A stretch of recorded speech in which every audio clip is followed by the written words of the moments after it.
ઉનાળા દરમિયાન જ્યારે સવારનો નાસ્તો એકદમ ભારી હોય ને તો તે તમને આળસ ફીલ કરાવે છે અને પાચન પણ બગાડે છે. તેના બદલે જો તમે આ 6 હળવા વિકલ્પો પર ધ્યાન આપો તો તે પેટ પર સરળ રહેશે અને તેમ છતાં પણ તમને સંપૂર્ણ અને એનર્જેટિક રાખશે. સૌપ્રથમ તો છે ચપટા ચોખાથી બનાવેલા પૌવા. એકદમ ઝડપી, હલકા અને પચવામાં એકદમ સરળ. વધારાના સ્વાદ માટે તમારે વટાણા, ડુંગળી અને લીંબુનો એક રસ નિચોડો.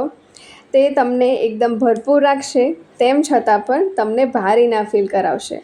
ઉનાળા માટે આ એકદમ સેટિસ્ફાઈંગ અને આદર્શ નાસ્તો બની જાય છે. તમે થોડા દહીંમાં ફ્રૂટ મિક્સ કરો. આ કોમ્બો પ્રેરણાદાયક હોય છે અને પોષક તત્વોથી ભરપૂર હોય છે. તમારા મનપસંદ મોસમી ફળો જેમ કે કેરી, પછી જાંબુ, કેળા, કોઈ પણ ફ્રૂટ ઠંડા દહીં સાથે મિક્સ કરો. વધુ ટેસ્ટ માટે તમે મધ અને ચિયા સીડ ઉમેરી શકો છો. જો તમે ઈંડા ખાતા હોય તો તમારા રેગ્યુલર ઓમ્લેટમાં થોડું પાલક અને એવોકાડો મિક્સ કરો. આના ઉમેરવાથી ફાઇબર અને હેલ્ધી ફેટ્સની માત્રા તમે વધારી શકો છો. થોડા ઈંડાને હલાવો, સમારેલું પાલક નાખો અને તાજા એવોકાડો સ્લાઇસ સાથે એને સર્વ કરો. તે તમને સુસ્તી અનુભવ્યા વિના એકદમ સંતોષકારક બનાવશે. એક વાટકી ઓટ્સ, ગરમ હોય કે પછી ઠંડુ હોય, તેની મજા માણી શકાય છે.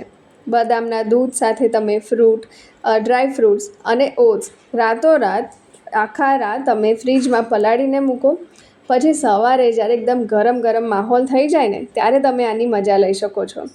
તેઓ તમારા હૃદય માટે સ્વસ્થ છે અને તમને લાંબા સમય સુધી ભરેલું રાખે છે.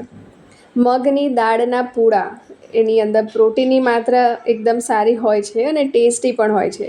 તે ખાવામાં એકદમ હલકા હોય છે અને એકદમ ફ્રેશ કિક માટે તમે ફુદીનાની ચટણી લઈ શકો છો એની સાથે, ક્યાં તો પછી દહીં સાથે ખાઈ શકો છો.